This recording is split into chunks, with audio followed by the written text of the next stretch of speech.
Guys હાલ અમે દ્વારકામાં બીજો દિવસ છે આજે અને આજે અમે વડકેશ્વર મહાદેવના તમને દર્શન કરીશું ગાઈસ. તો બહુ દરિયા કિનારે છે ગાઈસ, એકદમ જોરદાર લોકેશન છે ગાઈસ. તો ફટાફટ વિડીયોમાં બન્યા રહો ગાઈસ. મળીએ તમને થોડીક વારમાં વડકેશ્વર મહાદેવના દર્શન. તો ગાઈસ તમે જોઈ શકો છો આપણે પહોંચી ગયા છે દ્વારકાથી 2 કિલોમીટરના અંતરે આવેલું ભડકેશ્વર મહાદેવ, જે ખૂબ જ સૌંદર્ય નજારો છે. અહીંયા દરિયો છે, અહીંયા દરિયોની લહેર છે, અહીંયા બહુ સુંદર મજાનો નજારો છે. તો ચાલો મિત્રો, હવે આપણે ભડકેશ્વર મહાદેવના દર્શન કરવા માટે જઈએ. સામે જોઈ શકો છો ભડકેશ્વર મહાદેવ, બહુ સુંદર લોકેશન છે ગાઈસ.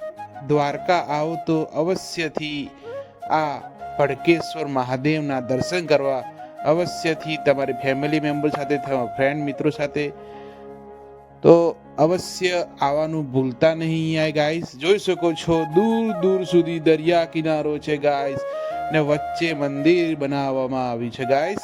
જોઈ શકો છો સામે. હજી આગળ જઈને હું તમને બતાવું ભડકેશ્વર મહાદેવ. જોઈ શકો છો ગાઈસ, સુંદર મજાનું મંદિર બનાવવામાં આવ્યું છે ગાઈસ. અહીંથી હવે આપણે અહીંથી ઉપર પગથિયા ચડીને જવાનું રહેશે ઉપર ગાઈસ. જોઈ શકો છો આ છે ભડકેશ્વર મહાદેવ નું મંદિર. તો ગાઈસ તમે જોઈ શકો છો હાલ અમે ભડકેશ્વર મહાદેવના દર્શન કરવા માટે અહીંયા આવી ગયા છે, જે દ્વારકાના સમુદ્રના તટે છે આવેલું છે. જોઈ શકો છો પાછળ મારા ભડકેશ્વર મહાદેવ છે ગાઈસ. ત્યાં મસ્ત લોકેશન છે. આ મહાદેવ મન ખુશ કરી નાખ્યું મહાદેવ. જોઈ શકો છો જોરદાર. આ બાજુમાં કેમેરામેન આ બાજુ બતાવે છે.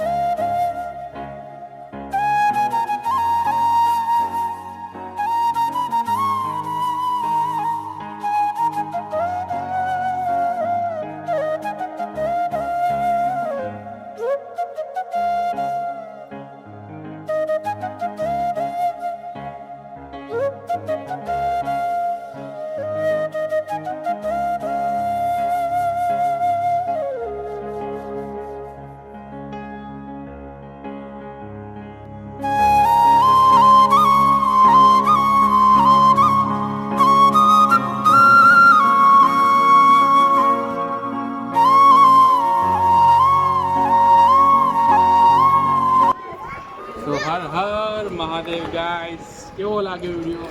તો સારો વિડીયો લાગે તો લાઈક, કમેન્ટ અને સબસ્ક્રાઈબ જરૂર કરી નાખજો. અને આપણી ચેનલને ફોલો કરો ભૂલતા નહીં. તો મળીએ નવા વિડીયો સાથે, નવી મોજ સાથે. ત્યાં સુધી હર હર મહાદેવ. જય દ્વારકાધીશ.